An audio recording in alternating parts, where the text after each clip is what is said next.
One thing that I see when I go to the movies that a lot of people don't appreciate is the music or the score behind a certain scene. A perfect score can make a scene that was already great even better, and a bad score can make a scene that was alright into crap. This is my top 5 scores of all time. Number 5 has got to be Solo: A Star Wars Story. You're thinking to yourself, Solo? Like, so that movie just came out, and not a lot of people saw it because of the Last Jedi fiasco. But the certain scene I'm talking about is when they are escaping the Maw in the Kessel Run, and there's this part where the Millennium Falcon shoots off, and the music scores, and it cuts to Han Solo's eyes. This music, as with other Star Wars scores, gets me giddy. It brings back, even though I'm 18, it still brings back my childhood. It just makes me happy to be like I appreciate this stuff, and it just makes me like that giddy feeling that I like to get when I go to movies. The direction and the way it mixed in with the film was great. John Powell did an excellent job, especially since he had to fill shoes since John Williams did not score this movie except for the first scene where where they introduced Han Solo. Besides that, it was John Powell, and I think he did a phenomenal job.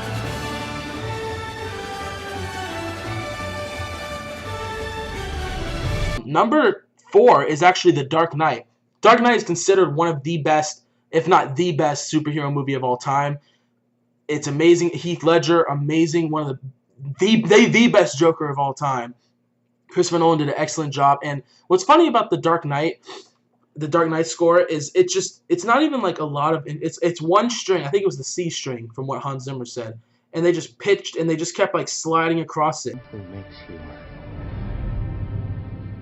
stranger. And whenever the Joker would do something, it would either go higher or deeper. It was just amazing. At first, you might not realize it because you're so enhanced by Heath Ledger's performance. But when I kept watching it, I was just amazed by it. That it's so simple yet so effective, and it really completes the Joker's creepiness because the music. Whenever you start hearing the music, you're like, okay, something's about to happen. And I just liked story and score. Number 3 is the Avengers, which a lot of people probably know. The Avengers theme song is amazing. When we first heard it back in the first Avengers in 2012, when the iconic pan around shot.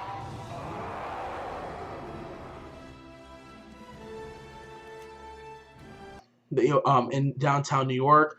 I don't know if it was in Avengers 2, but it was when Avengers 3, when Thor came landing in. That was amazing. That was one of the best parts of the movie. Everyone was cheering. You heard the music, you get giddy. And again, that's one of the music that make you get giddy and with excitement. You're like, okay, something about to happen. It's not like the Joker's theme, but that's what makes the Joker theme so great. Also, is it's on the opposite side of the spectrum. When you hear the Joker's theme, you're like, okay, something's about to happen that's bad. You hear the Avengers theme, you're like, okay, Avengers about to kick butt. They're killing it. We're happy. And I just like that contrast between two because Avengers is more lighthearted. Dark Knight was like, Number 2 is Flight, another DC film. It was from Man of Steel. And Man of Steel, you either love it or hate it. I love Man of Steel. And this was from the scene when he first learns to fly. That's my favorite scene in the movie. The way he's learning his powers. And this music.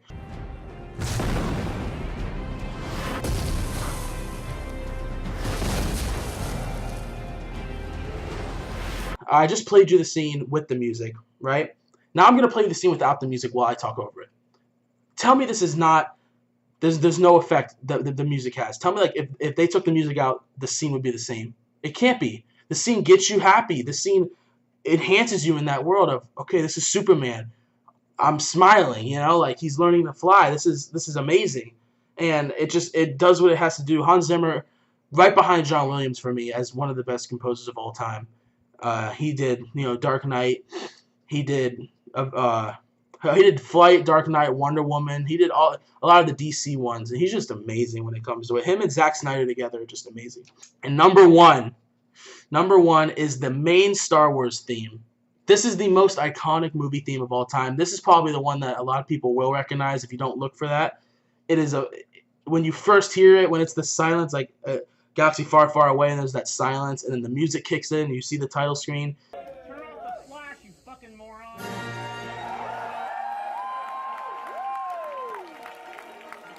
You just get excited.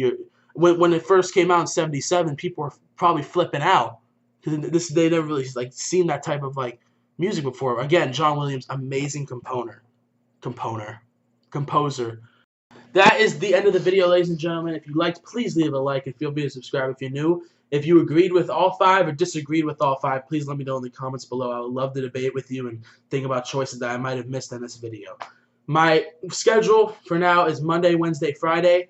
It will usually be a top 5 or maybe a review of an older movie since we're in like this part of where there's really no movies coming out except for this week, which I'll get into. I'll just be doing that. This week will be different. Monday I uploaded top 5 Marvel trailers, so link in the description will be to that video. Today is, of course, top 5 movie scores. And Friday, here we go. Here's where it gets different. Tomorrow will be my Unbreakable review because I saw Unbreakable yesterday. I saw Split today. Friday will be a double upload. Split will come out early in the day Friday, and Glass will come out later in the day because I'm going to go see Glass Friday, and then I'll do my review on it.